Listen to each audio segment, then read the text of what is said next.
Good morning बच्चों, welcome to my GP classes. पिछले video में हमने देखा था क्लास 9 का नंबर सिस्टम में हम लोग ने पढ़ा था कि नेचुरल नंबर क्या होते हैं, होल नंबर्स क्या होते हैं, इंटीजर्स क्या होते हैं, निगेटिव इंटीजर्स किसे कहते हैं, पॉजिटिव इंटीजर्स किसे कहते हैं, एंड लास्ट में हम लोगों ने देखा था रैशनल नंबर किसे कहते हैं। ठीक है बच्चों, ये सारे कॉन्सेप्ट हम लोगों ने क्लियर कर लिया था।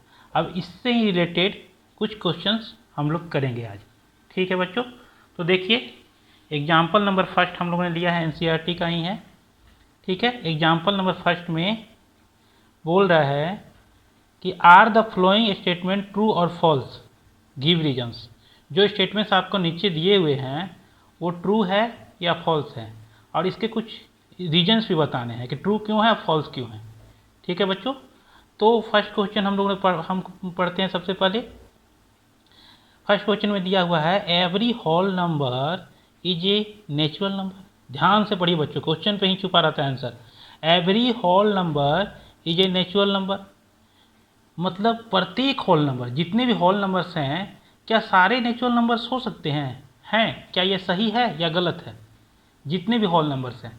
तो चलिए इसको समझने के लिए हमने फिर से एक नंबर लाइन ड्रॉ किया बच्चों, फिर से एक नंबर लाइन ड्रॉ किया है, और इस नंबर लाइन के थ्रू समझेंगे क्या प्रत्येक होल नंबर नेचुरल नंबर हो सकते हैं। तो सबसे पहले बच्चों हम लोगों ने पढ़ा था कि 1 से इधर अगर हम लोग चलते हैं तो इसे हम लोग बोलते हैं नेचुरल नंबर। क्या बोलते हैं बच्चों? Natural number.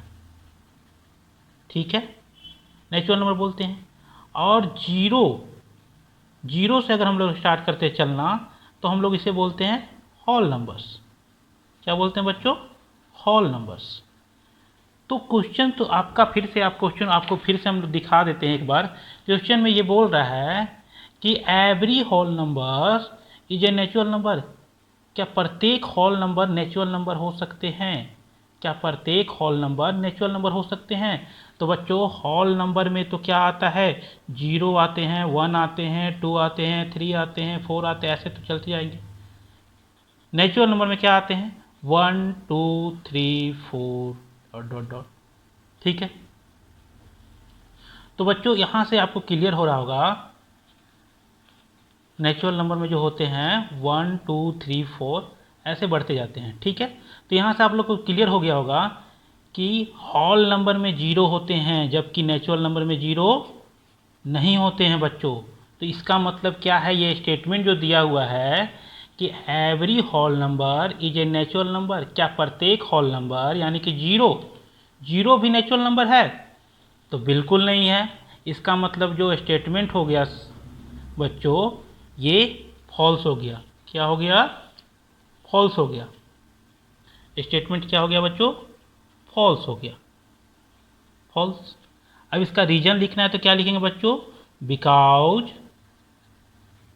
0 इज नॉट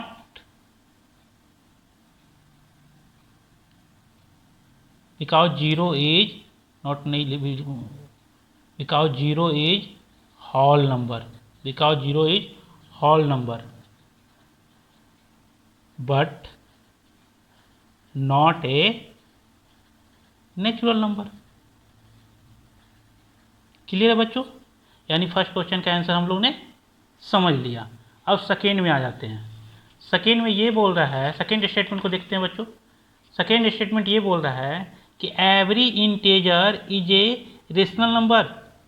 क्या जितने भी इंटेजर्स हैं, मतलब प्रत्येक इंटेजर्स जो है वो रेशनल नंबर हो सकते हैं, प्रत्येक इंटेजर्स। तो मैंने पिछले वीडियो में ही बताया था बच्चों कि इंटेजर्स किसे कहते हैं। देख लीजिए फिर से नंबर लाइन में समझते हैं। इंटेजर्स ये सारे होते हैं। 0 भी मैंने इंटेजर्स बोला था, हाँ ये पॉजिटिव और निगेटिव नहीं है but it is also an integer. ठीक है बच्चों, तो इंटेजर्स हैं ये, इंटेजर्स है ये। हाँ, इंटेजर्स को जेड से डिनोट करते हैं, ये मैंने नहीं बताया था। इंटेजर्स को क्या डिनोट करते हैं बच्चों? जेड से डिनोट करते हैं। तो ये इंटेजर्स है। एक बात और मैंने बताया था कि रेशनल नंबर भी, ये सारे रेशनल नंबर ही कहलाते हैं। ये सारे जो है, सारे नंबर्स दिख रहे हैं नंबर्स लाइन में, ये भी रेशनल नंबर कहलाते हैं। समझिए थोड़ा सा। जैसे कि मान लो मैंने ले लिया -4, ये तो इंटेजर है बच्चों, क्या ये रेशनल नंबर है? तो आप बोलिएगा सर बिल्कुल ये रेशनल नंबर है। रेशनल को क्यू से डिनोट करते हैं बच्चों, याद रखिएगा। कैसे? क्योंकि -4 को हम -4/1 लिख सकते हैं, मतलब इसे p/q के फॉर्म में लिख सकते हैं बच्चों, मतलब इसे p/q के फॉर्म में लिख सकते हैं। और ये भी दिख रहा है कंडीशन कि q जो है 0 नहीं है। इसका मतलब है कि -4 एक इंटेजर है और साथ में रेशनल नंबर भी है।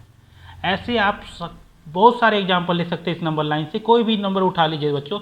जैसे मैंने बोला 0 तो एक इंटेजर है, क्या 0 रेशनल नंबर है बच्चों? तो बोलिएगा बिल्कुल सर, क्योंकि 0/1 लिख सकते हैं हम, है ना। तो ये रेशनल नंबर कहला जाएंगे। इसका मतलब बच्चों ये स्टेटमेंट जो दिया हुआ है वो क्या हो जाएगा? ये स्टेटमेंट जो दिया हुआ है कि every integer is a rational number, तो बिल्कुल सही, ट्रू। रीजन बताएंगे बच्चों, because every integer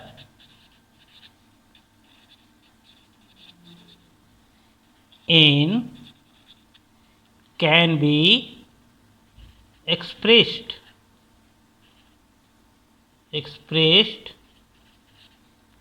in the form of p/q। ठीक है बच्चों, n क्या है? n कोई भी इंटीजर्स है, ठीक है। तो ये भी ट्रू हो गए, ये ट्रू हो गए। अब थर्ड एंड लास्ट क्वेश्चन देख लेते हैं बच्चों। ये थर्ड स्टेटमेंट जो है वो बोल रहा है एवरी रेशनल नंबर, जितने भी रेशनल नंबर हैं इज एन इंटेजर। जितने भी रेशनल नंबर हैं जैसे 1/2, 3/4, 5/6, ये सब रेशनल नंबर है ना बच्चों, तो क्या ये इंटेजर्स हैं? ये ट्रू होगा या फॉल्स होगा? तो सबसे पहले फिर से हम लोग यहाँ आ जाते हैं समझने के लिए। तो देखिए बच्चों, रेशनल नंबर में क्या होता है कि वो फ्रैक्शन में होते हैं। जैसे 3/2, ये तो रेशनल नंबर है ना। क्या ये इंटेजर है? 3/2 इंटेजर्स नहीं है, क्योंकि ये डेसिमल में हो जाएंगे, और इंटेजर्स को हम डेसिमल में नहीं लिखते हैं बच्चों। इंटेजर्स को हम लोग डेसिमल में नहीं लिखते हैं। सो जितने भी रेशनल नंबर है, प्रत्येक रेशनल नंबर इंटेजर नंबर नहीं हो सकते हैं बच्चों। प्रत्येक रेशनल नंबर इंटेजर नंबर नहीं हो सकता। जैसे एग्जांपल मैंने ऑल भी ले लिया, जैसे कि मैंने ले लिया 5/6, ऐसा कुछ ले लिया। अब ये तो आप बोलिएगा कि ये रेशनल नंबर है सर, लेकिन क्या ये इंटेजर है बच्चों? नहीं, क्योंकि इंटेजर को हम डेसिमल में लिखते हैं। जो इसको डिवाइड कीजिएगा तो डेसिमल आएंगे, और डेसिमल में इसको हम लोग नहीं लिख सकते। तो इससे आपको क्लियर हो गया होगा बच्चों कि ये स्टेटमेंट जो दिया हुआ है कि every rational number is an integer, false. क्या होगा बच्चों? फॉल्स हो जाएगा।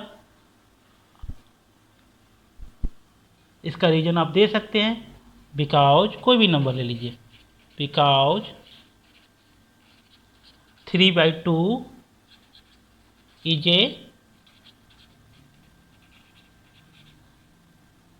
Rational number, because 3/2 is a rational number, but it is not an integer। I hope आप लोग को सारे क्वेश्चंस का आंसर मिल गया होगा और अच्छे से समझ गए होंगे बच्चों। जहाँ भी डाउट हो, थोड़ा भी अगर डाउट होता है तो आप कमेंट करके पूछ लीजिए उस क्वेश्चन को। मैं फिर से वीडियो बनाऊंगा और आपके क्वेश्चन का आंसर दूंगा, ठीक है बच्चों। नेक्स्ट वीडियो में मैं और भी क्वेश्चंस लेकर आऊँगा। और एक बात और भी बच्चों, मैं पूरा सिलेबस कंप्लीट करूँगा मैथ 9th क्लास का मैथ का, ठीक है। तो आप लोग घबराइएगा बिल्कुल नहीं, हर एक क्वेश्चन को मैं करूँगा इसमें, ठीक है। आप बस मेरे साथ बने रहिए।